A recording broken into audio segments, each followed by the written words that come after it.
You're listening to the Digest This podcast, and I'm your host, Bethany Cameron. Hey guys, welcome back to another episode of the Digest This podcast. I'm your host, Bethany Cameron, and every Monday, if you're new to the show, every Monday we release something called Bite of Knowledge, and that's what you are listening to right now. They are shorter clips. They are not interviews, but just little bites of knowledge just to make you smarter than your friends. I recently did a parasite cleanse, and the first few weeks especially, I was having severe cramps in my legs. So I asked my naturopath why I was getting severe cramps, and they told me it was because when we detox, our bodies are basically stripped with minerals. So that's when I started to put 2 packs of Element in my water. And when I mean 2 packs, I mean like 1 pack in a large thing of water. I drank it, and then I did a second pack in another clean jug of water. That made such a difference. I was obviously drinking more water, which Element helps me do anyways, but I was also replenishing my body with essential minerals I was lacking due to the cleanse. Guys, this was intense, I'm not gonna lie, but staying hydrated with the proper minerals made it a bit more bearable.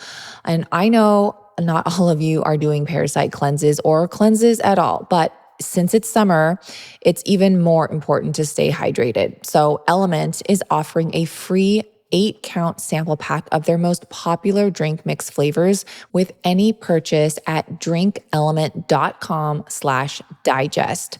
Element also has a no questions asked refund policy, so you can try it totally risk-free. If you don't like it, they will give you your money back, no questions asked. You have nothing to lose. Go to drinkelement.com/digest or click the link in today's show notes. That's drinkelement.com/digest. Pooping, constipation, diarrhea, gas, bloating, farting, all that.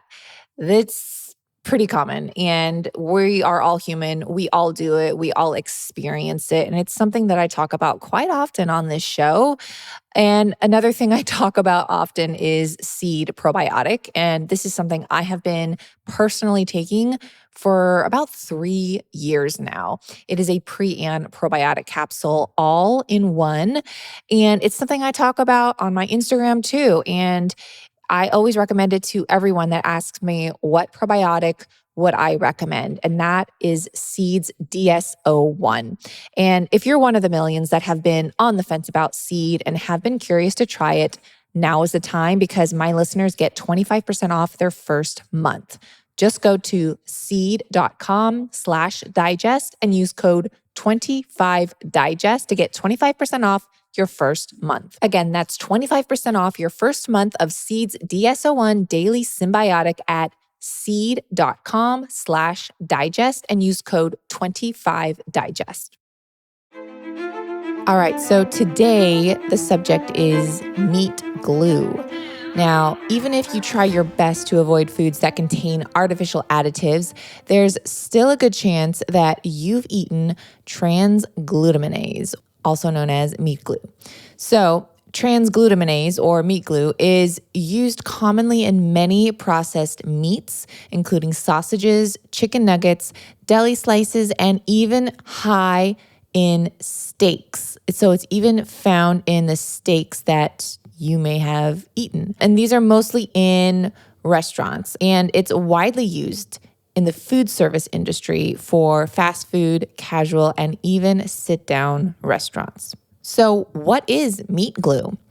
The image of gluing meat together probably comes to mind when you hear that term, and well, that's exactly what's happening. Transglutaminase, or sometimes referred to as TG, is also often called meat glue and is a controversial food additive. In fact, in 2010, the European Union banned its use, according to Food Safety News. But the USDA still allows it, and the FDA classifies meat glue as, quote, generally recognized as safe. The United States still uses a lot of ingredients that are banned in other countries, so that's no news to me. So what is meat glue? The question still stands. It is essentially an enzyme that is found naturally in humans, animals, and plants. It can form bonds between different types of proteins or different pieces of protein, which is why it's been given the nickname nature's biological glue. These enzymes have several purposes and they don't all involve meat products. TG can be used in baked goods and dairy as well. It's made from cultivating bacteria from blood plasma from pigs and cows, says Rebecca Park. She is an RN in New York City and creator of remediesforme.com. All right, so why is meat glue used?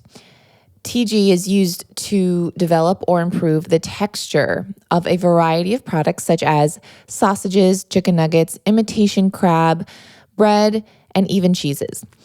It's so effective at fusing proteins together. It's also commonly used to create one piece of meat from multiple pieces. Pork tenderloin is a good example of how TG can be used.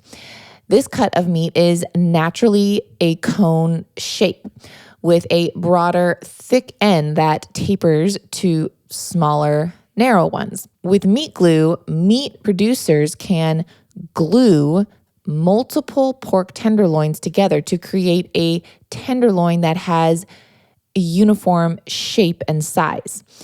This might be ideal in restaurants or catering companies where having even equal sizes is preferred, and it's often required. That way, everyone gets the same slice, same cut, same everything. Chefs in high-end restaurants even use it to produce novel dishes like spaghetti made out of shrimp meat. And high-volume restaurants serving buffet-style meals may serve steak made by binding together cuts of cheaper meat with this meat glue. This makes for a budget-friendly option and allows restaurants and food manufacturing companies to utilize the lower cost and smaller cuts of meat and create an entirely new, quote, cut of meat by forming a larger piece. The crazy part is that it's hard to tell the difference between a piece of meat that's been glued versus the real deal. Additionally, it's added to many commercial baked goods to improve dough stability, elasticity, volume, and the ability to absorb water. Now, check this out. 10 meat and cold cut processors and fast food outlets, including Tyson Food, Cargill Meats, McDonald's, and Arby's, were confronted and contacted regarding putting meat glue into their proteins, but all declined to discuss whether they used it or any blood extract products, saying either it was proprietary or if they did use them, it need not be reported because the binders were considered a processing aid. So how much meat actually contains this? Well, the American Meat Institute says about 8 million pounds of meat in the United States contain TG. And if you eat processed foods such as sausage, hot dogs, chicken nuggets, your diet likely has an even larger amount of meat glue than the diet of someone who avoids those foods. Now, how can you tell if a food has meat glue or not? So get this, you guys. The USDA requires meat, egg, and poultry producers to list trans glutamines on ingredient labels, but they don't always have to write the word out in such clear terms. So you may see TG enzyme or TGP enzyme or even simply enzyme in the ingredient list. I bet you've looked back at a label and read the ingredient enzyme and thought nothing of it. In fact, you may have even thought it to be a good thing. This is so deceptive, and it still boggles me that some companies are getting away with this. And worse, companies know what they are doing, and I feel like they don't even care.